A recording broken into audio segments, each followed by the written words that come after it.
Halo Dokter Ana, bisa dijelaskan sebenarnya apa sih stroke itu? Jadi stroke itu adalah adanya gangguan dari aliran darah.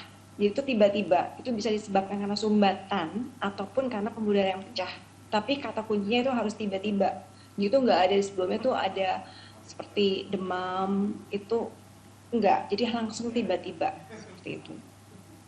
Tapi bisa yang saya bilang bisa karena sumbatan, bisa juga karena pembuluh darah yang pecah. Karena memang stroke itu kan ada dua, stroke penyumbatan dan stroke perdarahan. Nah, kalau di Indonesia lebih banyak kasus yang mana nih dok yang terjadi? Penyumbatan atau pendarahan? Kebanyakan stroke penyumbatan. Jadi 80% itu biasanya dari penyumbatan dan sisanya stroke perdarahan atau hemoragik ya. Jadi itu stroke hemoragik itu nanti dibagi lagi. Jadi bisa ada yang kita sebut perdarahan intracerebral atau yang karena kelainan dari pembuluh darahnya itu sendiri. Misalnya karena aneurisma atau karena arteriovenous malformation. Gitu. Nah, kalau untuk penyebab dari stroke ini sebenarnya apa sih dok? Mungkin penyebab utama ataupun sampingannya? Penyebab itu macam-macam bervariasi. Jadi itu bisa karena pertama bisa karena darah tinggi atau hipertensi, kemudian kencing manis atau diabetes, kemudian kolesterol atau yang kita sebut hyperkolesterolemia, kemudian kegemukan atau obesity, kemudian merokok, kebanyakan minum alkohol, kurangnya aktivitas atau olahraga itu juga bisa menjadi penyebab dari faktor resiko terjadinya stroke, perdarahan maupun penyumbatan ya. Nah, kalau untuk darah tinggi itu masuknya kemana dok? Ini penyebab penyumbatan atau pendarahan pada stroke? Iya, dua-duanya bisa. Jadi kalau misalnya dia kalau misalnya dia penyumbatan, pembuluh darahnya itu kan jadi lebih ini ya apa tahanannya atau resistennya itu jadi lebih tinggi. Nah, jadi itu akibat dari hipertensi. Jadi darah yang mau naik ke atas mau ke arah otak yang untuk menyuplai nutrisi otak itu juga bisa jadi terhambat kan seperti itu.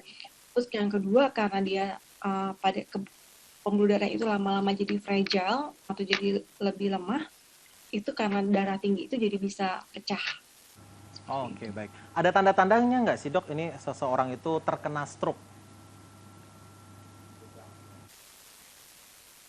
Ada. Jadi itu tanda-tandanya biasa kita kenal tuh sebagai istilahnya tuh fast. Jadi dari F-nya itu dari face, dari facial drooping, jadi mukanya tuh jadi asimetris, ya. Kemudian A-nya itu dari arms, jadi bisa karena adanya kelemahan di anggota lengan, bagian atas maupun bawah, ya. Kemudian S-nya itu dari speech, jadi bisa juga karena dia bicara velo ataupun dia tidak bisa mengucapkan atau artikulasinya tidak lancar maupun tidak bisa berkata-kata sama sekali. Kemudian dia juga bisa dari misalnya gangguan dari lapangan pandang, gangguan visual juga bisa, atau kadang-kadang tuh juga jadi baal, kebas atau kesemutan itu juga bisa. Jadi bisa dari wajah maupun anggota pergerakan atas maupun bawah itu juga bisa.